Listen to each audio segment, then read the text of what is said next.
ఆంధ్రప్రదేశ్ భోగాపురంలో అల్లూరి సీతారామరాజు అంతర్జాతీయ విమానాశ్రయాన్ని జాతికి అంకితం చేశారు ప్రధాని నరేంద్ర మోదీ. ప్రస్తుతం ప్రధాని మోదీ మాట్లాడుతున్నారు. ఇప్పుడు లైవ్ చూద్దాం. वाकई अद्भुत था. इसमें देश की विविधता की झलक भी थी और पीढ़ी दर पीढ़ी सहेज कर रखी गई जनजातीय विरासत भी थी. मैं इस प्रस्तुति के लिए आप सभी का और विशेष रूप से मेरी आदिवासी बहनों और बेटियों का बहुत बहुत अभिनंदन करता हूं. 13,000 మందికి పైగా గిరిజన పిల్లలు మరియు సోదరిమణుల తాలూకా ప్రదర్శన, వారి ఉత్సాహం, వారి క్రమశిక్షణ మన గిరిజన సంస్కృతికి సంబంధించిన ఒక గౌరవం. ఈ దృశ్యం నిజంగా అద్భుతంగా అనిపించింది. దీనిలో మన దేశం తాలూకా వైవిధ్యత కనిపించింది. అలాగే తరతరాలుగా సంరక్షించబడిన గిరిజన వారసత్వం కూడా ప్రతిబింబించింది. ఈ అద్భుతమైన ప్రదర్శనకు మన గిరిజన పిల్లలకు, సోదరిమణులకు, అలాగే ఇక్కడ ఉన్న అందరికీ కూడా నా హృదయపూర్వక అభినందనలు తెలియజేస్తున్నాను. साथियों, ये धरती अल्लूरी सीताराम राजू की धरती है. अल्लूरी सीताराम राजू जी ने जिस धरती पर आदिवासी हितों के लिए अपना जीवन समर्पित किया, आज उसी धरती पर आंध्र प्रदेश के एक नए एयरपोर्ट की शुरुआत हो रही है. ये एयरपोर्ट आंध्र और उत्तर आंध्र की ग्रोथ का रनवे है. ये आंध्र के युवाओं के बेहतर भविष्य का लॉन्च पैड है. मैं आंध्र प्रदेश के लोगों को, देश के लोगों को बहुत बहुत बधाई देता हूं. మిత్రులారా, ఈ నేల అల్లూరి సీతారామరాజు గారి నేల. అల్లూరి సీతారామరాజు గారు ఈ గిరిజన హక్కుల కోసం తన జీవితాన్ని అంకితం చేశారో ఆ పవిత్రమైన భూమిపైనే ఈరోజు ఆంధ్రప్రదేశ్కు ఒక కొత్త ఎయిర్పోర్ట్ ప్రారంభమవుతుంది. ఈ ఎయిర్పోర్ట్ ఆంధ్రప్రదేశ్, ముఖ్యంగా ఉత్తరాంధ్ర అభివృద్ధికి ఒక కొత్త రన్వేగా పనిచేస్తుంది. ఇది ఆంధ్ర యువత యొక్క ఉజ్వల భవిష్యత్తుకు ఒక కొత్త లాంచ్ ప్యాడ్ లా పనిచేస్తుంది. ఈ సందర్భంగా ఆంధ్రప్రదేశ్ ప్రజలకు మరియు దేశ ప్రజలకు నా హృదయపూర్వక అభినందనలు.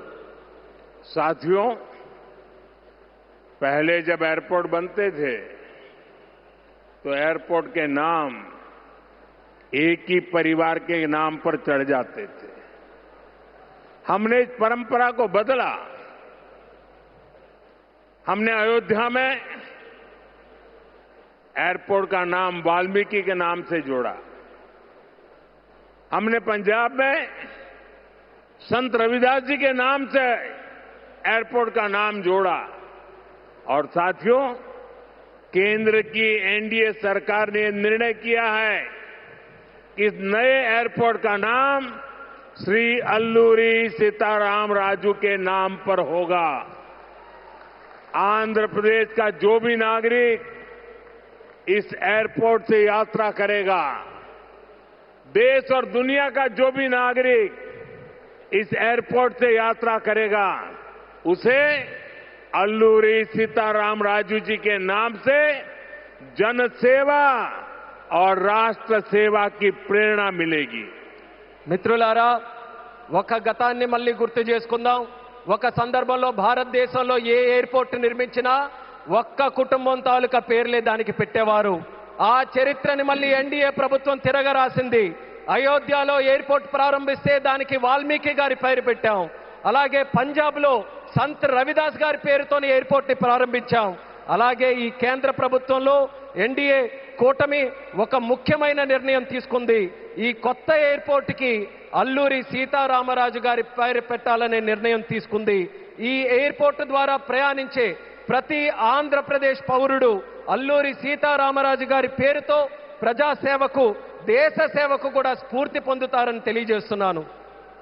साथियों, बीते 12 इयर्स में देश के एविएशन सेक्टर ने असाधारण प्रगति की है.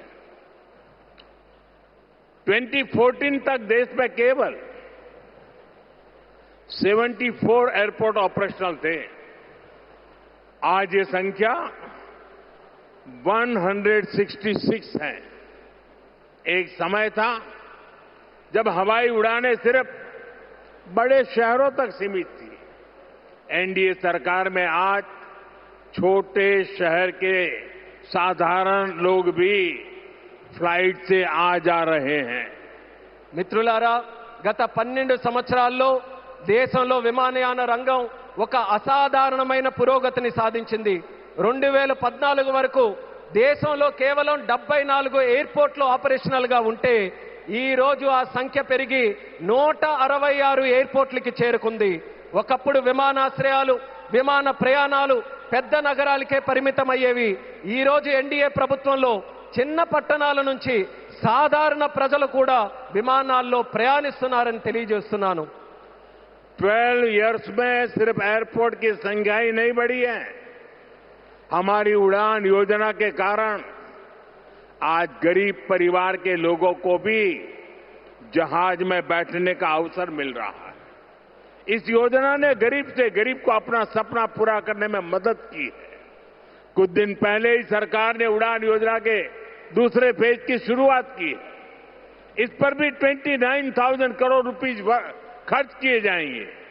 మిత్రులారా, ఈ 12 సంవత్సరాల్లో కేవలం ఎయిర్పోర్ట్ తాలూకా సంఖ్య మాత్రమే పెరగలేదు. మన ఉడాన్ పథకం వల్ల పేద కుటుంబాలకు చెందిన ప్రజలు కూడా మొదటిసారి విమానంలో ప్రయాణించే అవకాశం వాళ్ళందరూ పొందారు.